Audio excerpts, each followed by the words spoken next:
রাজনীতি করা, দাঙ্গা করা। পারবেন তো বাঁচতে এই পশ্চিমবঙ্গ তৈরি হয়ে গেলে?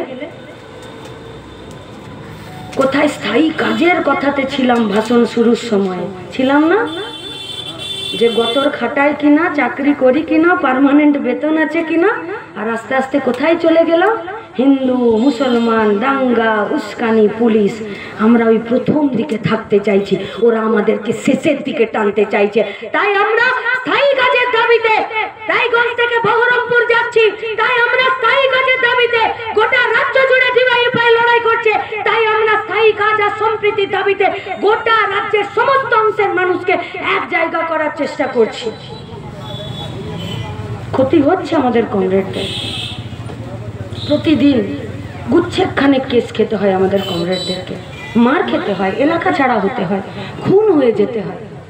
ঝান্ডা কাঁধ থেকে নামায়নি, কথা আমাদের ছাড়িনি, আর আমাদের পরিবারগুলোও আমাদেরকে ঘরে বেঁধে রাখেনি।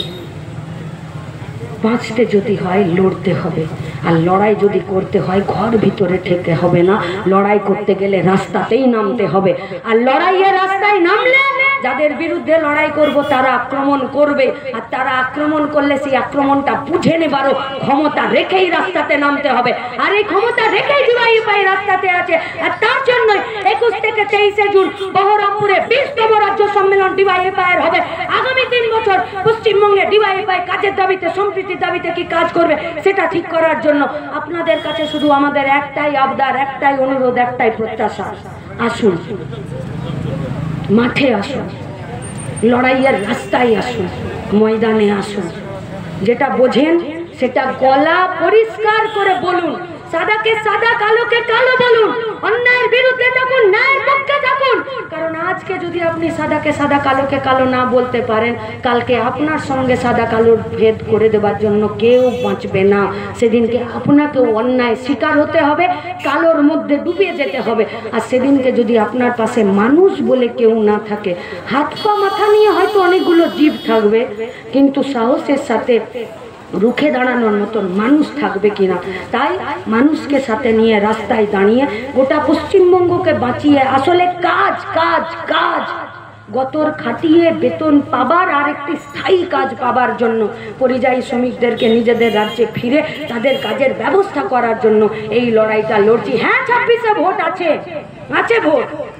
ডিওয়াইএফআই ভোট চাইতে আসবেও না, ডিওয়াইএফআই ভোটে দাঁড়াবেও না, কিন্তু ডিওয়াইএফআই আপনার দরজায় উপস্থিত হতে শুরু করেছে যে ভোটেও এই সমস্যারই সমাধানের রাজনীতি হবে।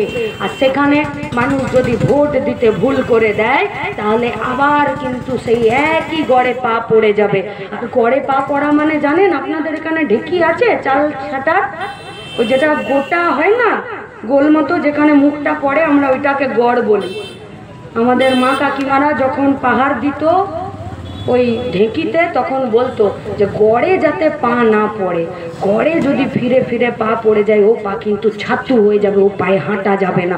আর আমরা চাইছি মানুষ নিজের অধিকার বুঝে নিতে রাস্তায় দাঁড়াক। আর সেই রাস্তাতে দাঁড়ানোর জন্য আগামী 21শে জুন দুপুর 3টে বহরমপুরের বিশাল মাঠে বড় লড়াইয়ে আপনাদের অপেক্ষায় ডিওয়াইএফআই পশ্চিমবঙ্গ রাজ্য কমিটি থাকবে। এই আশা রেখে আপনাদের সবাইকে সংগ্রামী অভিনন্দন জানিয়ে আমার কথা শেষ করছি। ইনকালাব।